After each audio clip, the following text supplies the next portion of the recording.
Kia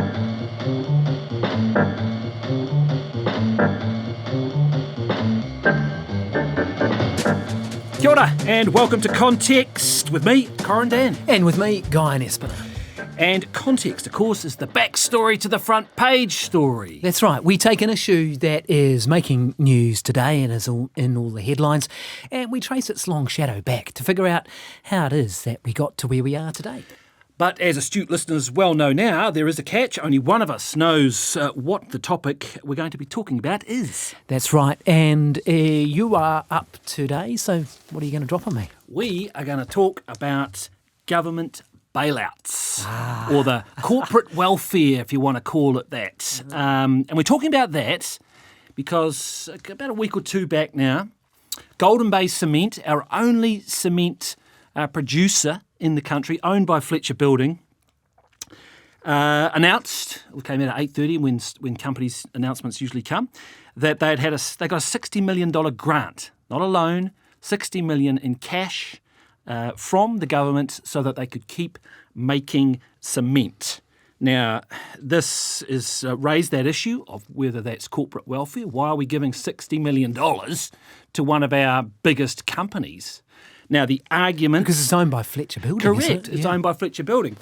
It was presented, and I have some sympathy for this view, that we, as a country, we have to be able to make cement. And Fletcher Building argued they could not continue to make the cement because it incurs an emissions trading scheme charge, or it gets some allocations and some provisions where it doesn't have to meet it, but it was still too uneconomic. That imported cement was too cheap and they couldn't compete, and therefore on the carbon bit, on the climate bit, the rest of the company was apparently all right, according to the government, that they argued, but not the carbon bit on the cement, so they needed this bailout. Have a listen to Nicola Willis defend it. What we have done is we've recognised they face high emissions costs relative to international competitors. We've assessed the finances of that, and ultimately what we judged was it is going to be bad for New Zealand if we lose the domestic ability to manufacture cement here at home. That would expose us to global supply chain risks, and it would mean that once that factory closed down, it would never be opening again, and we could find our whole economy coming to a standstill if we were unable to import cement at some point in the future. So it's a reluctant step that we've taken. It's not a decision we took lightly, but ultimately we judged this was the best way to keep cement being manufactured here in the NZ. Yeah, I mean, she didn't want to do this, obviously. No, and so interesting to see National enact. I exclude New Zealand First from it because they aren't really a neoliberal party like ACT and National are. And I don't use that in a pejorative sense, but they are orthodox, economic, international trading parties. 100%. And so, it's fascinating to me to see a return to this, because it's what people were saying in the 90s and through the 2000s, that, if you do sign up to globalisation, you're going to get smashed on some of these things. So really interesting to me to see these parties now saying, oh, yeah, but, I'm happy to bail out this company because it's going to face some economic headwinds. Yeah, the key bit here, and let's have a listen. I mean, there'll be people going, okay, well, they got 60 million. What about all those, forestry mills that have gone under in the North Island? What about Watties? What about these other ones? Yeah. And that's that moral hazard argument too. If you start, bailing out companies, then do other companies get a bit lazy? And then they think, oh, well, I might get a bailout too. And so there's all these sort of arguments come in. Have a listen to Chloe Swarbrick talk about this. Many New Zealanders will be asking themselves why the government can find $60 million down the back of the couch for a deal like this to save 150 jobs, when they refuse to engage to do the same for 200 jobs in Tokoroa or 350 jobs around the rest of the country for Heinz and Watties, which now means that no peas are going into the ground at industrial scale in this country anymore. We've lost that food growing capacity. Well, I love my peas, so I might argue that peas are of national importance. Yeah, and I think you are seeing more of this now, and you'll probably get to some of this, but in a world where you do see shocks like the Iran war and suddenly a Strait of Hormuz is closed off and you're thinking, well, where are we going to get our gas from, our petrol supplies from, our oil supplies? And you are living in a world which is returning to, well, globalisation is breaking down, isn't it? We've seen this with the Trump administration. Nobody's going to save us if we can't get hold of concrete.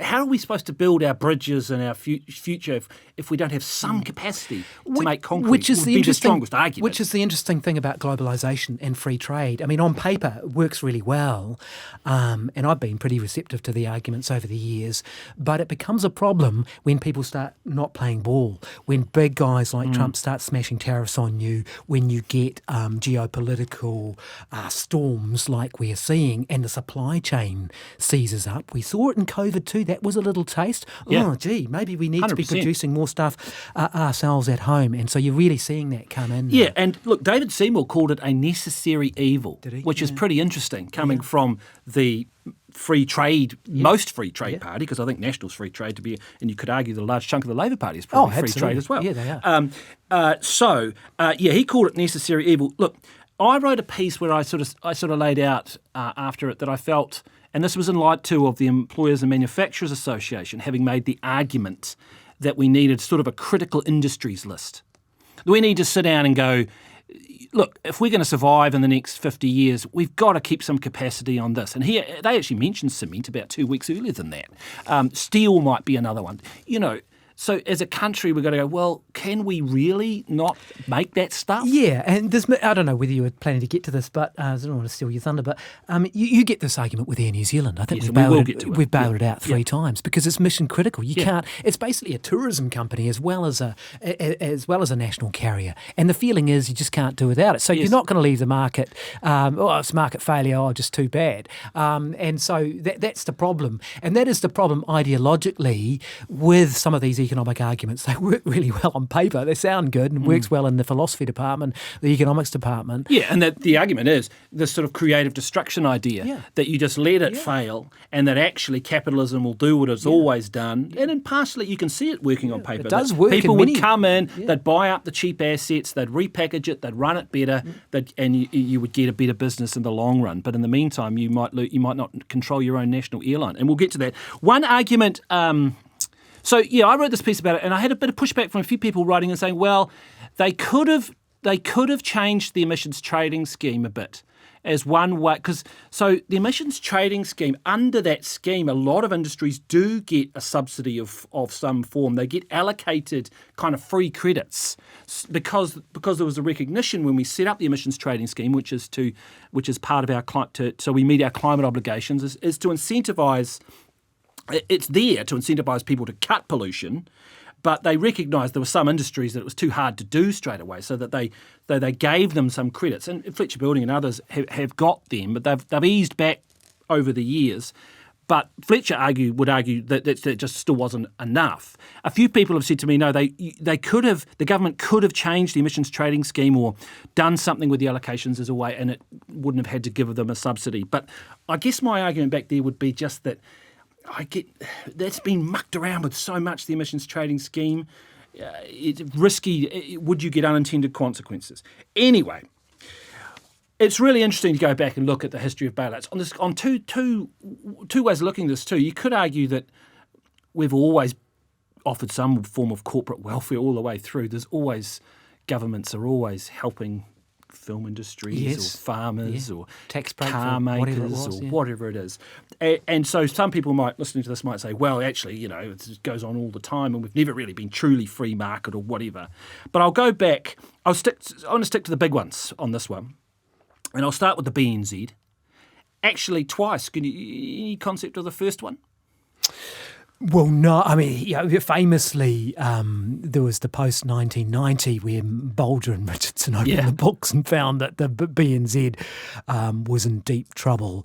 I think it had gone close to the wall before that, though, hadn't it? Again. Well, actually, way back. So when I was I learned a bit researching this. 1894.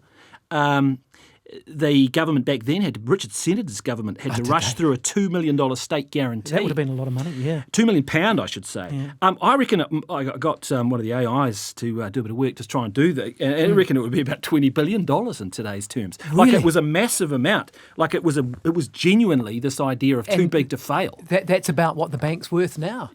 Yes. About 20 billion. Yes. Yeah. So it would have, and they reckon it Too held big to about fail. half the country's bank deposits. So it was simply seen as they just couldn't let it go. Yeah. And so they stepped in. It pretty much stayed a government bank right through, doing what banks do, just lending and carrying on.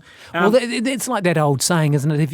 If you owe the bank $10,000, it's your problem. But if you owe the bank $10 billion, it's their problem. Yep. And that translates to the government too. And people will be familiar with this too big to fail concept. Yeah. If you've lived through the GFC, you've Yes, seen The absolutely. Big Short or any of those movies where that, and Wall Street basically, and we should say this with banks. Banks, there is an element there, they're too big to fail because they can lead to a run on banks is part of the problem here. So if you let one bank fail, and if it's a big one, then the next bank, and everyone panics and pulls their money out, and you get this run, and that can't be controlled. So that's one of the overlying sort of themes around bank bailouts. So let's get to 1990. So you got to go back a little bit before that. So what's happening? So maybe BNZ is a traditional sort of bank during the 60s and 70s, probably a lot of farming. New Zealand's economy was agriculturally based, and then of course the 80s hit. And it's the wild times. It's the share market. It's the economy's opened up. It's Roger Douglas. There's a bunch of money flying around, and BNZ got into that. This is the thing. They started taking on some riskier loans. They wanted to expand. They were loaning in Australia. They were investing in some of these share market companies that were highly speculative. And they got into trouble. And from what I can see, they'd had a few little bailouts leading up to, as you talked about, 1990. But yeah, that 1991, let's have a listen to, who you mentioned, the Prime Minister, who was incoming, Jim Bolger. This morning, Cabinet approved the investment of $620 million to support the restructuring of the BNZ's balance sheet. This comprises $420 million to be invested in a new company established to deal with the bank's underperforming loans, and $200 million to be invested in ordinary shares of the BNZ. He was absolutely livid about that too, because it was he wasn't even Prime Minister at the point when he got the call from Treasury. He'd won the election, a bit hungover on the night. I think it was Sunday morning. He gets the call, and he said, to tell the Prime Minister it's not my problem. I'm not technically the Prime Minister, but he had to do it. And of course, it has massive flow through because really you can link the mother of all budgets in 1991, which cut welfare benefits by 20% or so, and still has some ramification right through to today.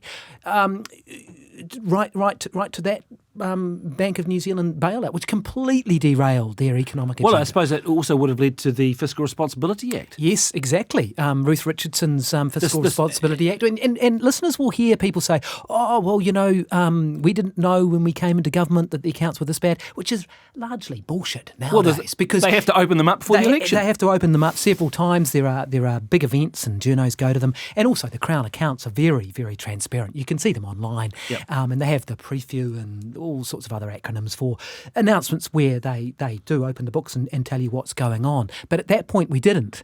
Isn't that amazing? Yeah, that we did it. Yeah, that's right.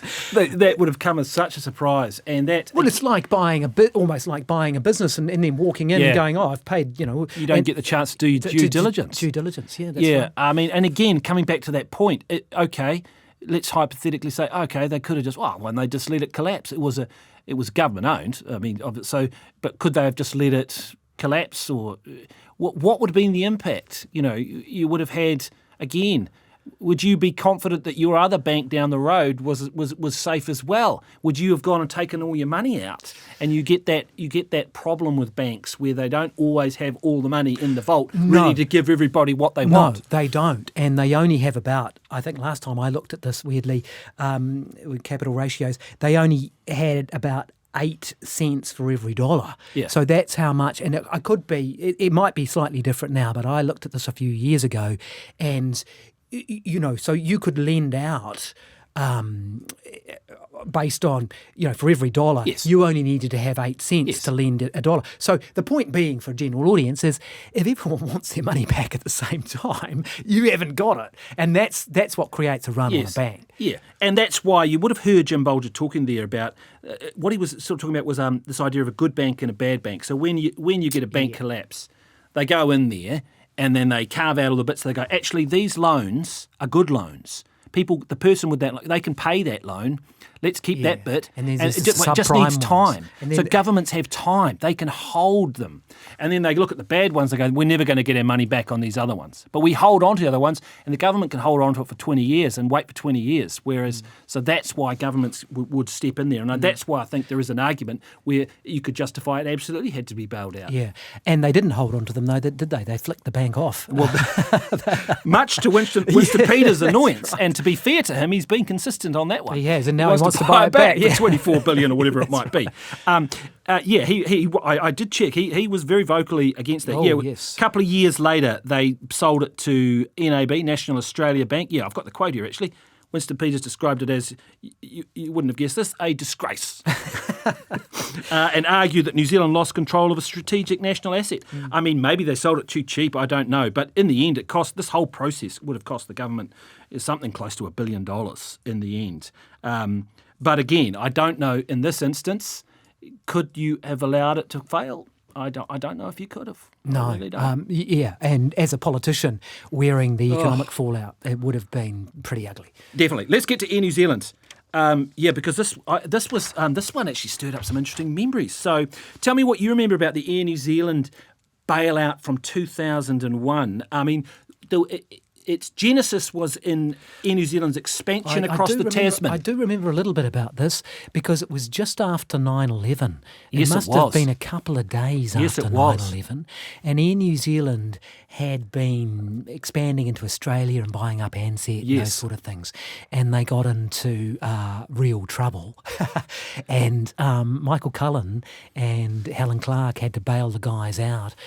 I think it was about 800 million or something, wasn't it? And they bailed them out. It was embarrassing. It was particularly hurt because we had really failed in Australia. Yep. And we'd overextended ourselves. And the interesting thing here, which is different than the BNZ, is that they were privately owned in New Zealand at that point.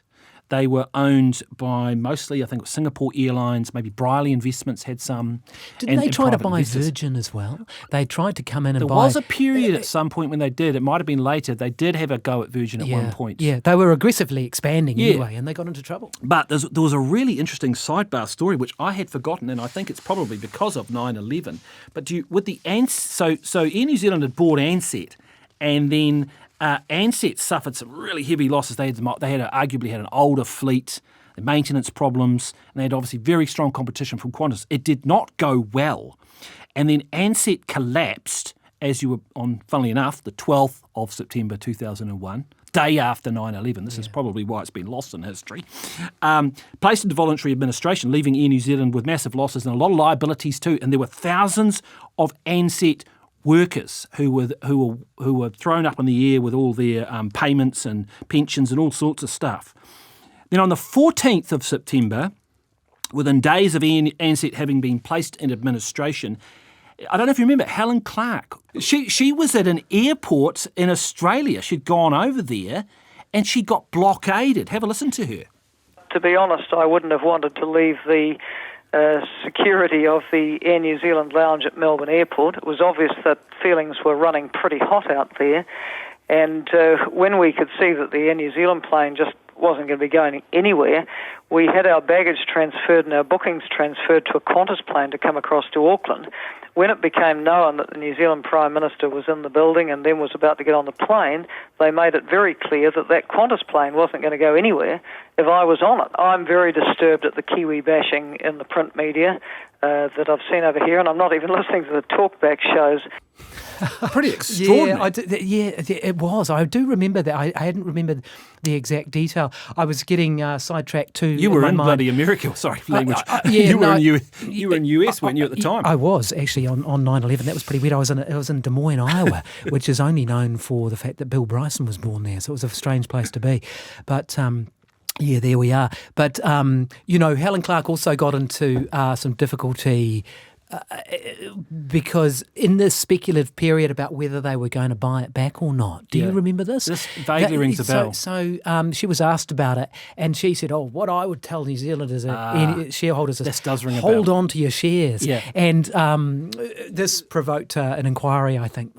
Financial market issues, your that's right. disclosures Securities and stuff. that sort of stuff. So it was an extremely volatile period, but I'd forgotten just how chunky that had become. Yeah, and so there's thousands of these Ansett workers, they'd literally line their little luggage trolleys and stuff and buggies outside the plane so that she couldn't get on it. Incredible. And then I think in the end, the Australian government had to get her on a helicopter and get her to a different airport or a different part of the runway. Listen to Jim Anderson, who was the acting Prime Minister at the time. Well, she'd been in the lounge at Melbourne Airport for about 4 hours, and the vehicles, Ansett vehicles, have been parked all around the Air New Zealand plane and locked, and people had taken the keys away. I made it very clear that New Zealand wanted their Prime Minister back, and we're going to get her back. Have you spoken to Miss Clark? Yes. And is she shaken by this? Pretty hard to shake Helen Clark. Yes, it was. I'd forgotten. I mean, Jim Anderson, They sent a plane over to get her. Diplomatic incident. It's remarkable, isn't it? Yeah. And as you say, because it was 9/11, a lot of people won't have remembered this. Of course, Jim Anderson was the acting Prime Minister, wasn't he, when the towers came down? He was dealing with quite a lot. Yeah. It's interesting. I was trying to get a bit more on the debate on this one as to who opposed it. My memory at the time said to me that there were ACT MPs who were sort of perhaps not that vocally, but were sort of suggesting, could you have allowed it to collapse and because someone probably would have come in and bought the distressed assets and started up an airline. Maybe we would just have Qantas in New Zealand. I don't know. Yeah. Well, this goes right to the core of your argument, isn't it? And this ep of context. That can you afford to be without what are considered mission critical industries? And you've picked some good ones and some big ones. And for a lot of people, a national carrier is just something you you think can't of tourism. You think of just the sheer contact with the world. You want that to be in your national control or not. But then airlines are hard to run. You need an efficient run. You need a good business to run it. And we've literally taken now a halfay house, haven't we? Where we own 51% of the airline. Yeah. And 49%. Well, on that note, let's have another little clip of Jim Anderson, because he put it quite well when he talked about the management of Air New Zealand. That airline was dragging Air New Zealand down from the very beginning, and Air New Zealand had no idea what they were buying when they bought it. And what sort of quality of board directorship does that indicate? A pathetic level, and prominent members of the Business Round Table were on it telling Air New Zealand how to buy airlines when they couldn't run a corner dairy. Is he referencing Ralph Norris there? I think he probably is. He may well be. Yeah, I mean, no disrespect to him or his family, but I think he was on the board. It was quite a high member of the board, and obviously a big figure on the centre right. It was a classic case, and this has happened throughout New Zealand's history of New Zealand businesses, looking to try and expand across the Tasman, and many have failed. I know. It's a difficult process. Yeah, that's right, and that's why I do remember it being embarrassing for the business community that we had. Yeah, because it was seen as an expansion, and I think there's people in Australia who are still bitter about that. I did find one clip of actually, see if you can guess who this is talking about the deal, but as I say, it wasn't super critical. Have a listen. What this is a sweetheart bailout by the taxpayer, and what are we getting in way of security? Not a thing. Yeah, well, that's Richard Prebble, who actually was the SOE minister who sold Air New Zealand, and I think we sold it for $600 million back in the day. So he'd know a thing about that. Yeah, I mean, I think that there was probably a reluctance. That again, as you say, we probably had little choice. A footnote on the Air New Zealand bailout, which was sort of had another bailout with COVID as well. They got a big loan facility. I think it was $900 million. They paid most of it back, I think, now. I don't think anyone would quibble too much about that, given the what could you do? Yeah, they couldn't fly, could they? They shut the border. Yeah. It's pretty tough. So, but in saying that, airlines have to be run well. They're a tough business, and I guess they're risky for taxpayers to be involved with. But I think that in terms of tourism, in terms of your strategic resilience, there's a strong argument for having some ownership. Right, let's get to the next one. If you go to the GFC, and there was one big company that stood out in the global financial crisis for New Zealand, I think. There were many little companies, but one big one, there was a bailout of a company called South Canterbury Finance. Have a listen we heard David Cunliffe. Have a listen to him. John Key, you might not think $700 million is a lot of money. It's a whole year's budget round. And we're going to have health services, education services, and other services that ordinary New Zealanders need cut. And we've got 180,000 New Zealanders out of work, and it's time this government stopped doing PR stunts and smiling at the camera and took responsibility for its failures. This is a scandal of major proportions. The government should own up to it. Bill English must resign.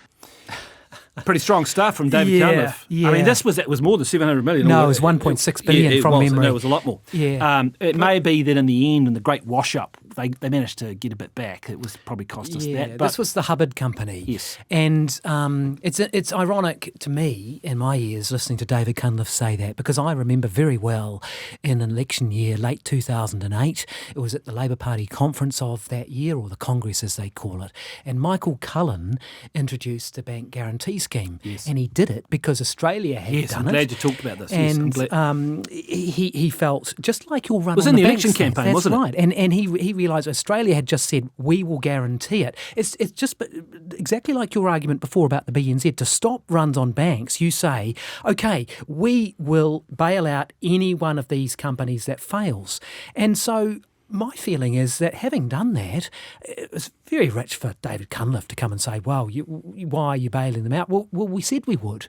And we put that guarantee down, and we did that. You can argue about the efficacy of it or not, but we did it so that we would secure the financial system. Yes, and that is exactly Bill English's argument to South Canterbury Finance. So let's just talk about South Canterbury Finance first.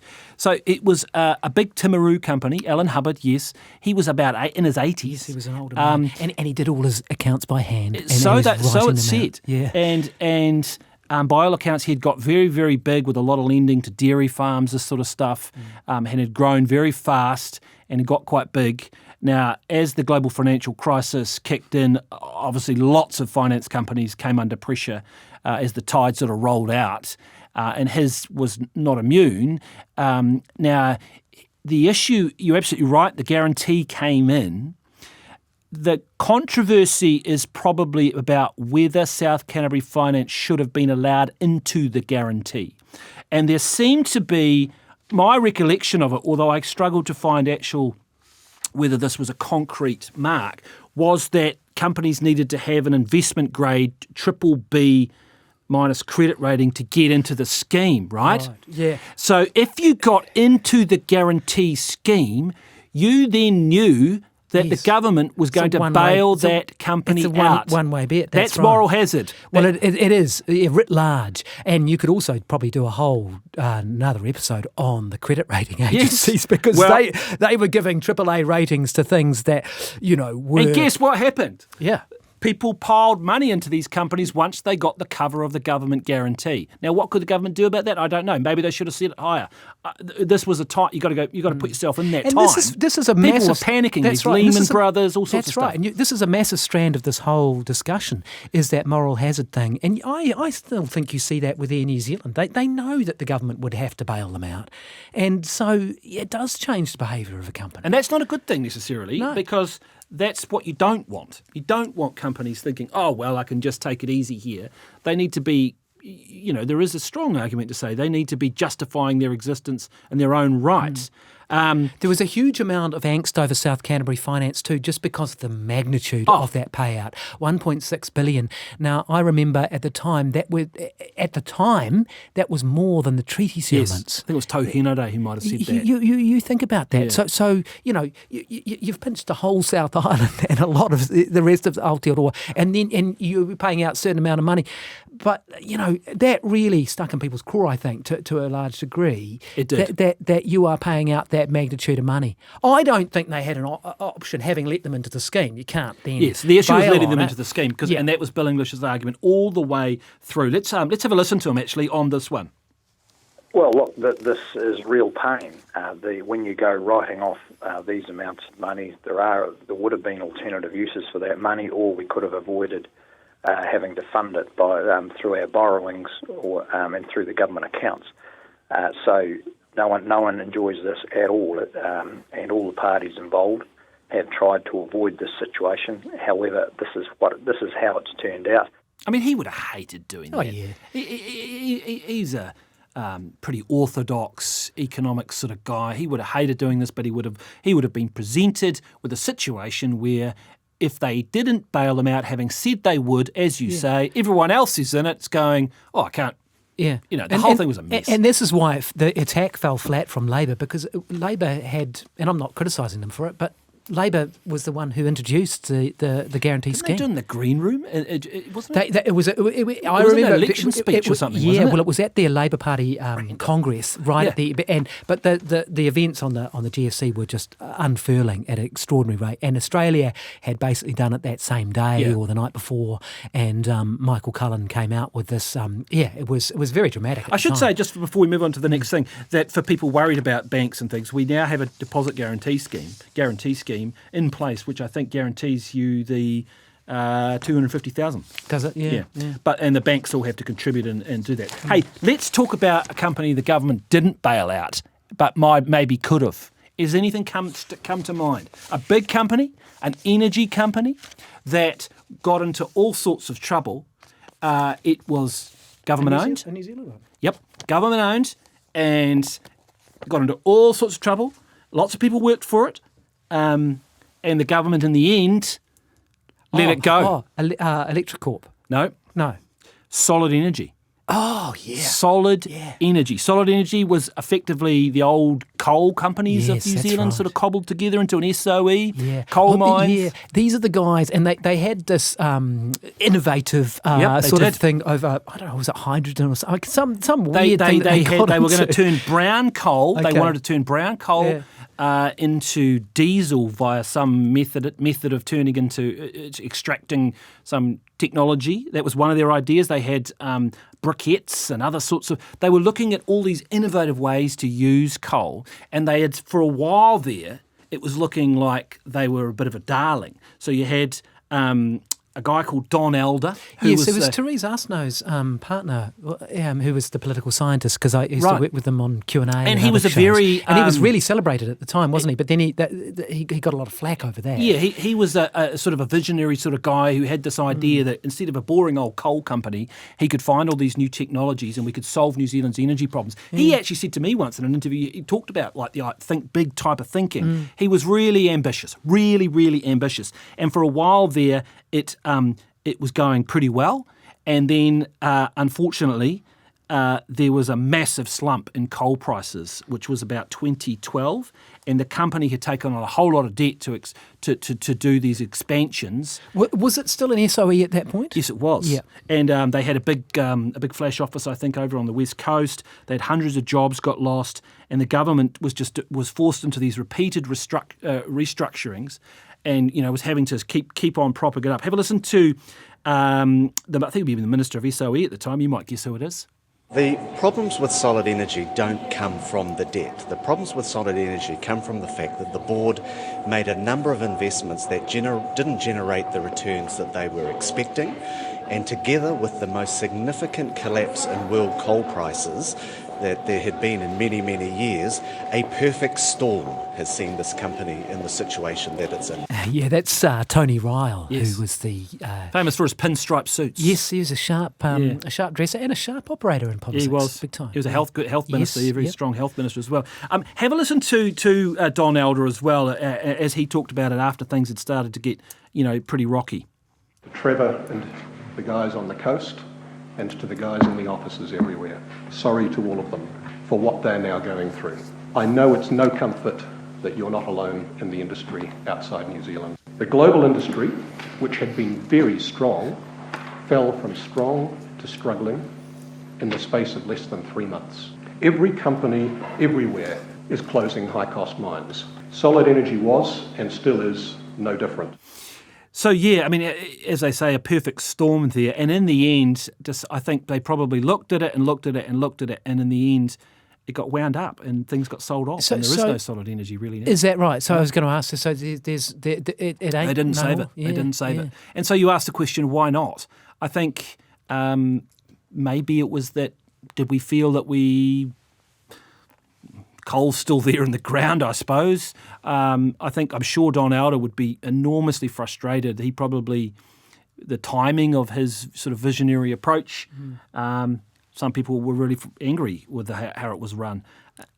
But interesting, like your discussion where we started this on, we bailed out cement manufacturing, but weren't prepared to do this. I guess they just didn't see it as mission critical. Yeah, I think that's the key here. And if you get to those, and it's a good point to start wrapping it up, because it's that list, isn't it? That list of, is it mission critical? And and one thing I would like to think too is, and I'd love to see the documents around that cement deal.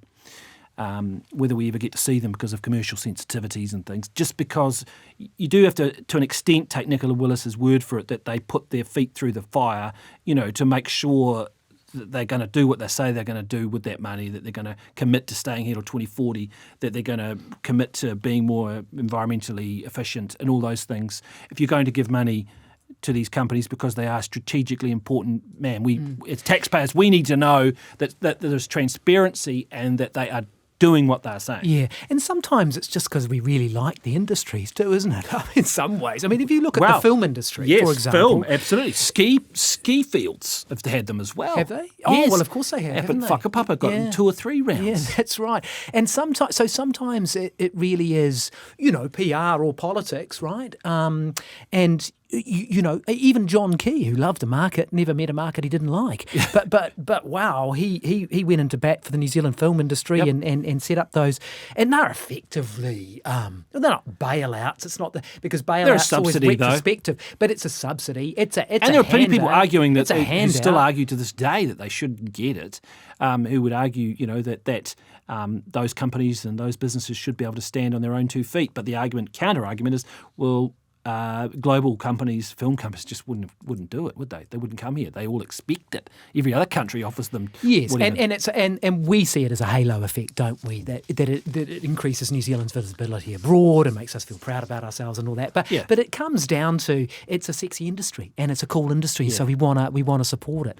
And I'm not arguing against that, but I think you're right that it's difficult to establish a consistency on this, and it's just the classic, isn't it? Well, if you're going to do it for this guy, what about even TY Point, the aluminium smelter, that's had, I think Bill English stepped in 2013 and they basically got 30 million because every time they would sort of threaten to go, every time. There's 1,800 well-paying jobs in Southland, big hit to that local community, no government wants to take that pain. Do we need to have an aluminium smelter? I tell you one other thing too is that is a factor with this is that, okay, we might not need to have an aluminium smelter, but closing it down is often a massive cost as well. Like the cost of actually winding it up, can be a huge, huge cost.